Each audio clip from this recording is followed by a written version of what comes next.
Hey guys, here's the gear. Sea Spice Lime is a new scent to me from Seaforth, and Spearhead is the guy who makes the Seaforth brand now. And I really like spiced, and tried it last year, I guess, whenever it came out. Tried Heather as well, but that scent really wasn't for me. I've heard great things about Sea Spice Lime, so I'm looking forward to trying it out. It's a used tub. The blade we're going to put in the razor is the 7 o'clock black.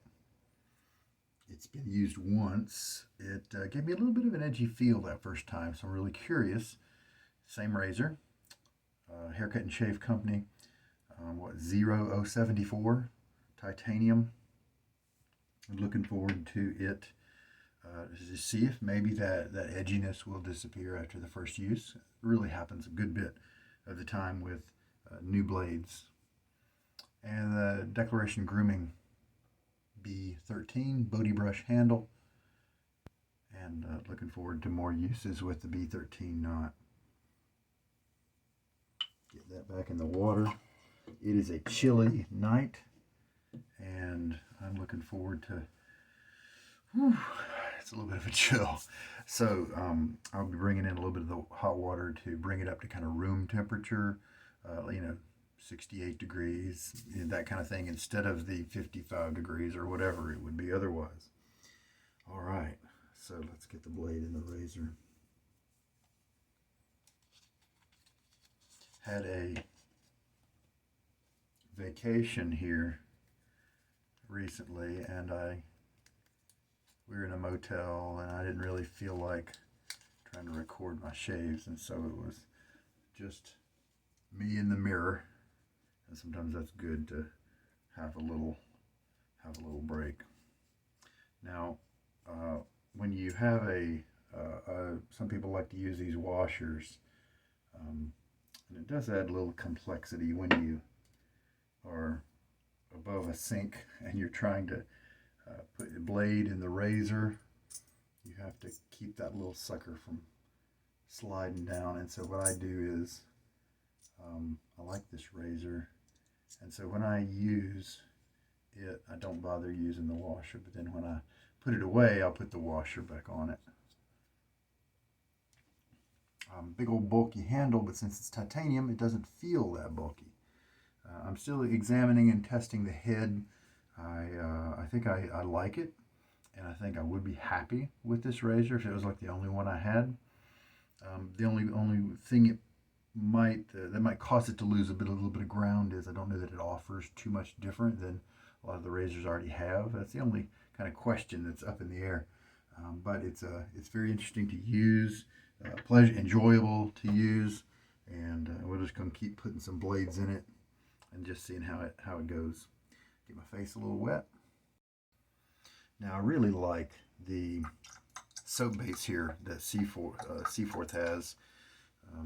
The same soap base that Spearhead has been successfully testing. I think 20.1 or something was the number. Somewhere around the low 20s was the one he started using when he first made this. Let's do a 30-second load. 45 rolled around right there, so that'll be easy to remember to stop at 15. Definitely a lime forward scent. That's what immediately jumps out to your nose. And then they say there are other spices and stuff in there. The cool thing here, Shawn Maher, the nose and mind behind Chatillon Lux, is the guy who came up with this scent. And of course the truest expression of it, okay, I'm going to go a little bit more because it's, I'm going to go probably 10 seconds more. That would be right there, because as you can see, I wasn't really stirring up too much, kind of slurry and stuff.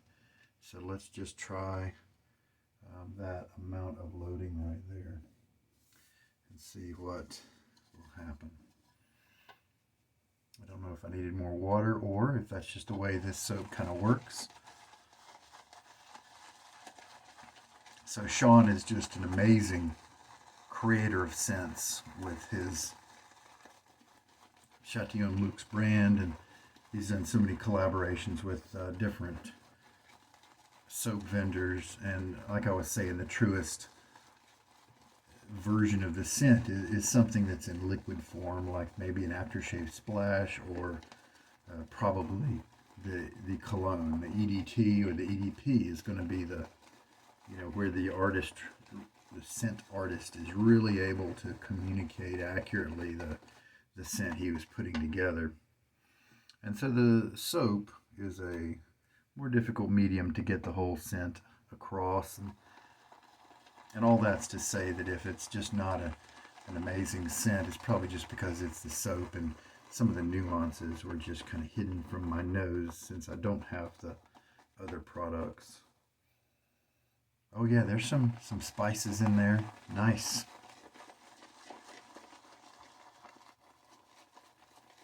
Lime is definitely a popular scent in our industry.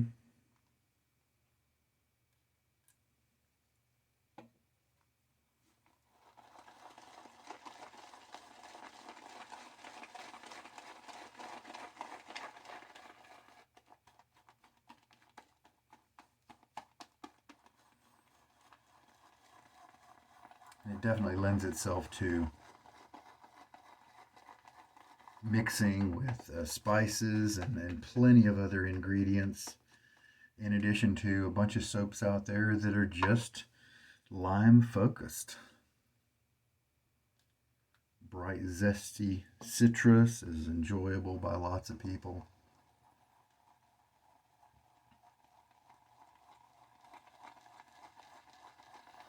The base that Spearhead is using for this,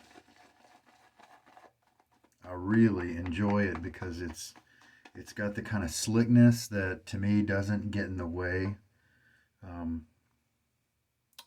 mean, the kind of viscosity that it has, the creaminess, doesn't get in the way of the slickness of the soap in terms of performing for you, in terms of letting that razor move easily on your face and protecting you well.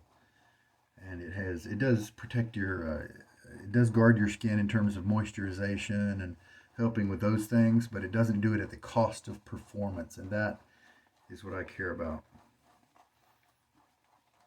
My skin's naturally oily, and so I don't need a whole lot of performance. If I do have kind of a rough shave where I feel like maybe a balm is necessary, then, or some type of moisturization is needed to do some healing, then just an average balm after the shave is more than enough to make me happy.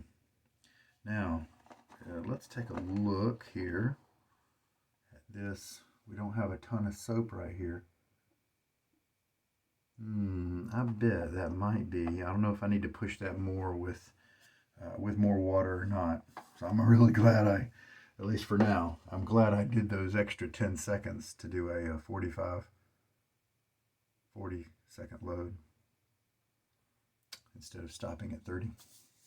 All right, get my face wet one more time. Hopefully this lather, because I don't have a ton of it, will just kind of explode on my face, and I'll have to add some water and will increase its volume, but if it doesn't, I think I'll be okay. You don't want to push it too far because this is a dense badger brush, and it just doesn't behave as well when the lather is kind of thin. Not as enjoyable. The backbone is more easily felt, and the bristles don't move against each other. That's got to be what it is, right? If there's not as much of a lather in there, bristles can't move past each other very easily. Yeah, so this is not, I'm not starting to build a whole bunch more lather, so I don't think I'm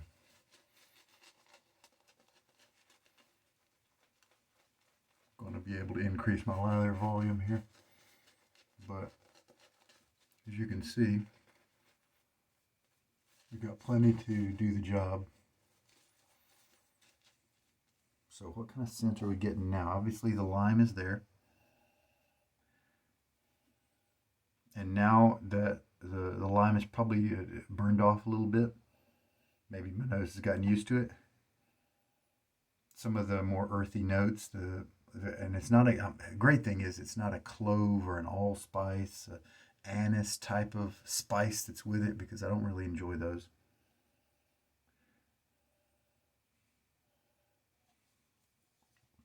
Just kind of grounded and a little bit, not a lot of stuff that I'm picking up right now.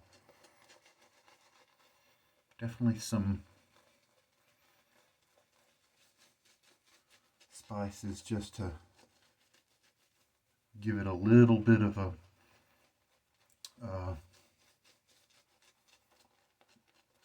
it's not like sticky sweet.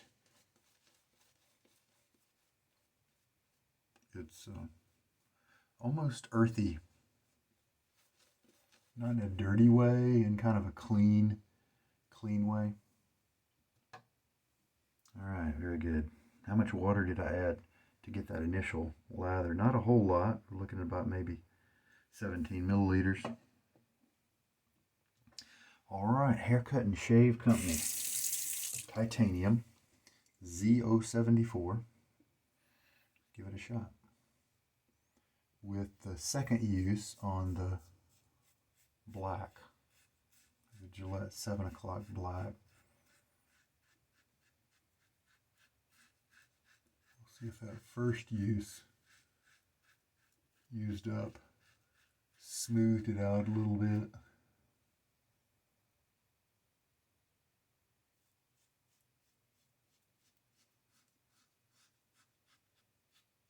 Loose hold on the razor here. Tight enough, of course, to keep control of it.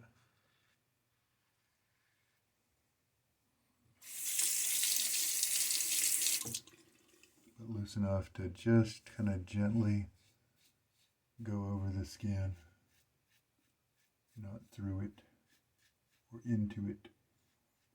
All right, excellent. A little water. For most of the year, I use whatever temperature comes out of the cold tap.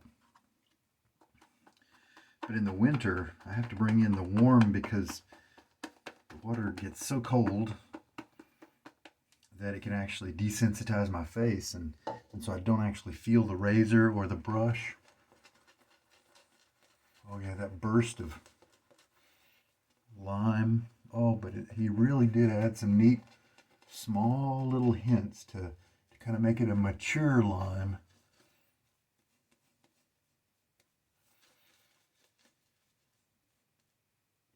My nose is not mature enough, since we are using that word, to pick up many of these little hints that are with it.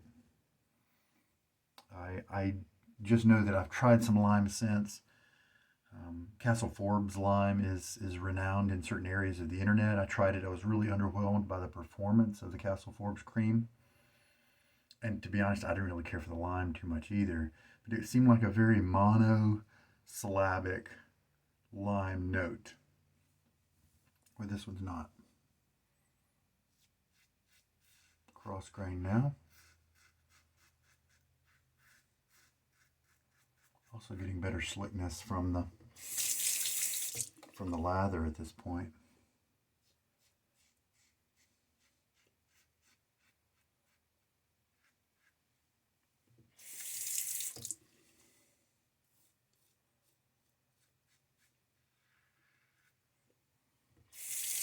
Take advantage of having a sink here and rinse my razor often if I want to.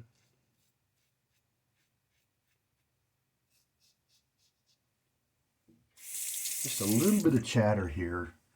This, you can see quite a bit of the blade through these drain holes. See the printing there?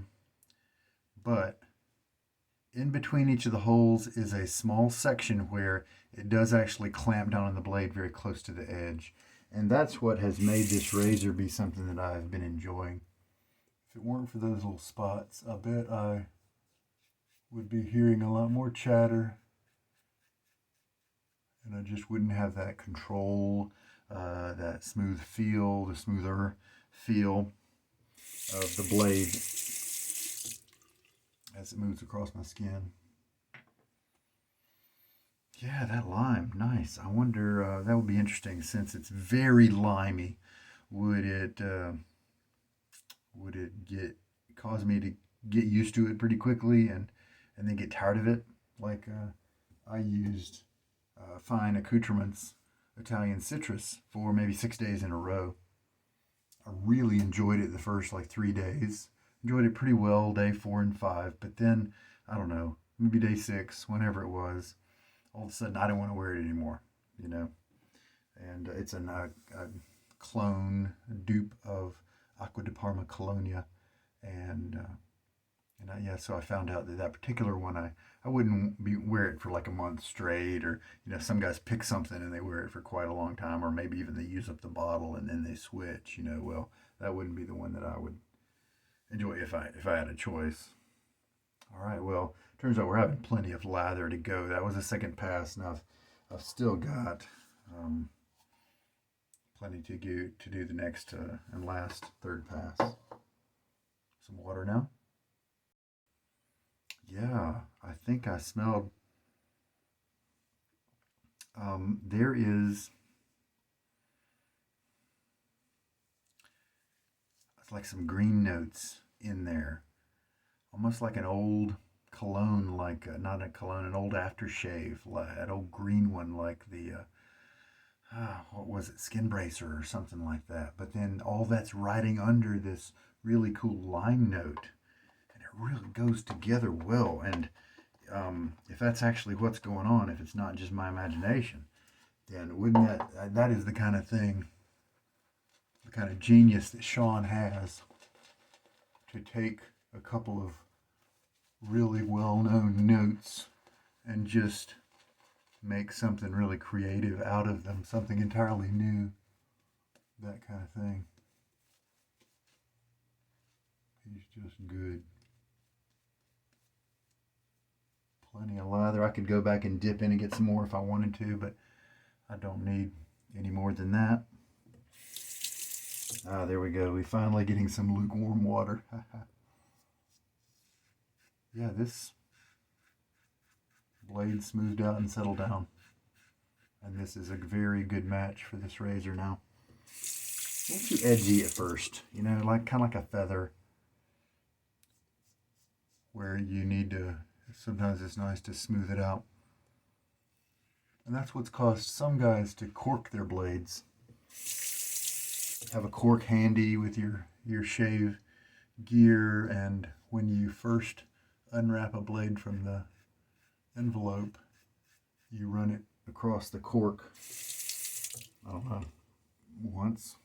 Some guys, they might do it 2 or 3 times. I've never really joined in that custom, and so I don't know what the standard corking amount is, but the idea is that it gives your blade just a hint of use so that it kind of wears away that edginess from the first use, so that you can start the blade in a more comfortable and smooth way. And maybe that green menon type skin bracer type stain, but also maybe a hint toward the blue, maybe the aqua velva, the like Barrister and Mann did a blue, they call it cool, in the reserve line. And I think if you, it seems like maybe if you married that with the old school green and the old school blue, that marriage is what's underneath this top of the really cool lime. And I find that very interesting, and it adds sophistication to the lime quite a bit, and a classic note as well. I think that's entirely fitting with the Seaforth as an older brand that was brought back, and what better way than to also bring back some of the older type recipes and just let them be the foundation of this a really cool lime forward scent. And that powerful lime did back off quite a bit during the shave, maybe after the first pass, and then the other stuff slowly started to become more noticeable. maybe while it's just on my face while I'm working it, it is the lime that's forward. But then when I get my nose in the bowl, then I start smelling that other stuff. And that didn't happen until maybe the latter part of the second pass and then the third pass. So a neat little story, a neat progression here. Very enjoyable.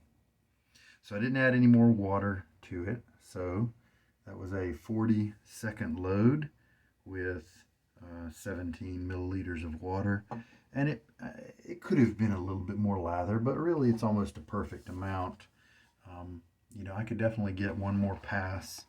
It would be stretching it to try to get 2 more passes out of that, but I bet it could be done. We'll just say 1 more pass of lather. So very economical use of the soap today. And I bet 30 seconds of loading tomorrow would be all I needed, since it's got a little bit of residual moisture now. Anyway, yeah, everything did well today. The soap was delightful. The brush now,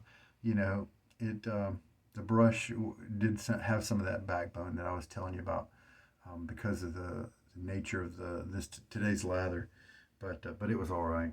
And then the blade, it did smooth out quite a bit, noticeably different. Didn't have that edginess that it did yesterday. And here's what the guy looks like after the stropping. Very dense, big old 26 millimeter bloom, and I think Scott is giving a little bit more loft with the B13 batch, and I am very grateful, because if this were tighter, I don't think I'd enjoyed it nearly as much if the loft were more reduced. Now I've got that Italian citrus up there that I bet might be a good match, because the citrus in combination with the lime and the Seaforth here, and then some of the lower notes might have something in common. But I'm going with an aquatic in Dunshire, inspired or cloned by Acquadigio. It's an aquatic. It's a very low strength aquatic, and so I have a feeling it's going to let the Sea Spice lime really continue to give me some nice scents as I go to bed here. So I think that'll work out nicely.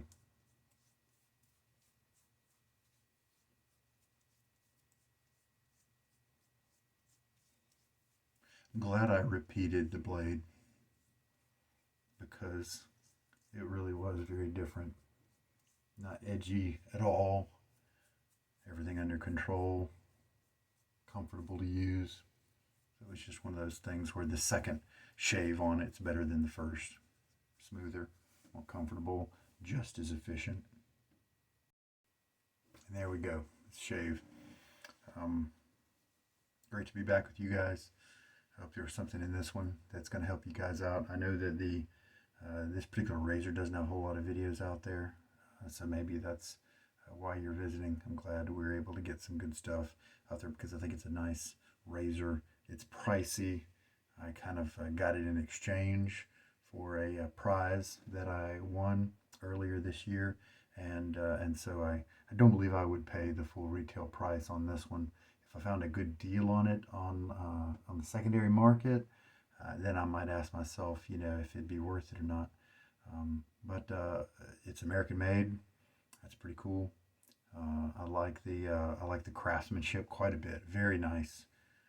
But does it fill a niche that some other razors out there are not? That's a good question. I don't think it is. But that's just my take on it so far. But I am enjoying using it, and we'll get some good content on it out with you guys. Try some different blades. Keep doing that, and hopefully it'll help the community in general. All right, you guys, take care. This is Sugar Daddy Shaves. Have a good night.